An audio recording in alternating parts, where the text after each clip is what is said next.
All right, so it's getting to be that time of year again, and decided to do a little video when I'm putting in my garden this year, going with a no-till, weed-free garden. So I just thought I'd share this.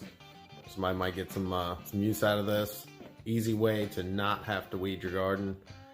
Makes life so much better when all you have to do is go out there and pick vegetables and prune them up a little bit.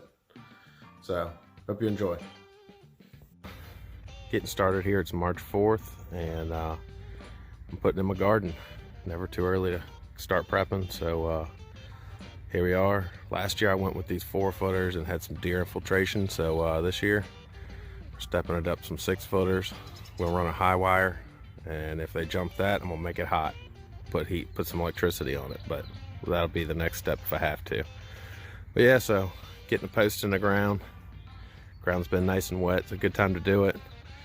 Been fertilizing with compost all year, and I just sprayed this whole area with Roundup besides these broccoli and collards I got going still, so don't want to mess those up, so leaving those alone. But everything else has been sprayed, and let that all die off, and I'll hit it one more time. I'm gonna try a no-till garden this year. Minimal disturbance, keep all your nutrients in the ground, so we'll see how that turns out. Got all the fence posts in. Went with 6-footers this year instead of the shorter 3-footers that I had last year due to deer infiltrating my garden.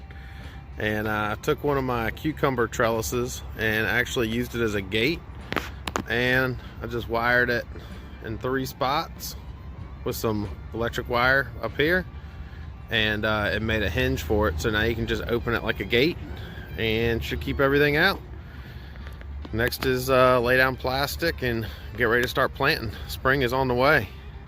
It is a balmy 42 degrees out here today. Still a little too cold to be planting a garden, but we are going to be taking this right here and covering it in landscaping fabric, garden fabric, and then we're going to mulch on top of it. Keep this thing weedless all summer long.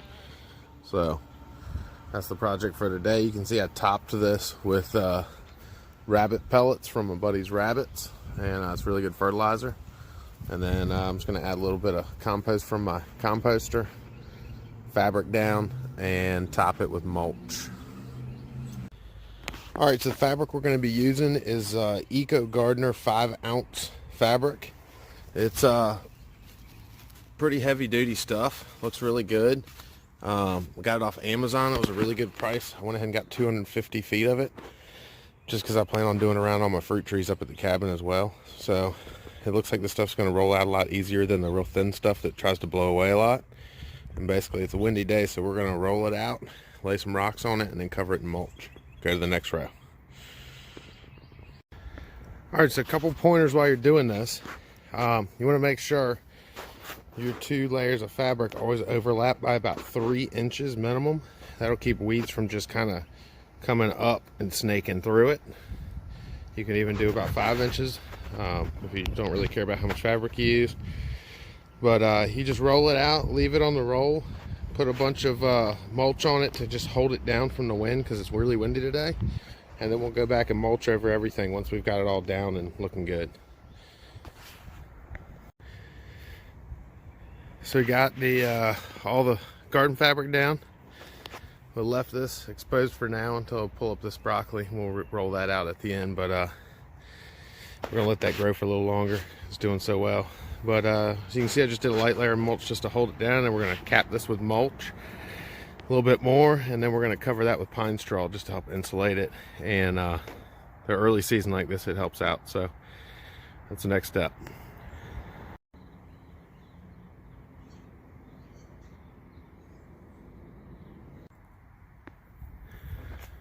So project completed for the day. Put a nice bed of straw on top, help keep things insulated, keep weeds from growing in the mulch a little bit, and looking good, man. All you got to do is cut an X wherever you want to put a plant in the plastic, drop your plant in, put a little extra fertilizer around it, and you should have a weed-free garden. So there you have it. That's how you make a weed-free garden. That's going to probably keep 90% of my work down and just get to do the harvesting and the pruning and worrying about, bugs and stuff like that. But you know, it takes a big piece of gardening out of the equation when you don't have to do the weeding. So I think this is going to be a win-win for anyone involved with this garden.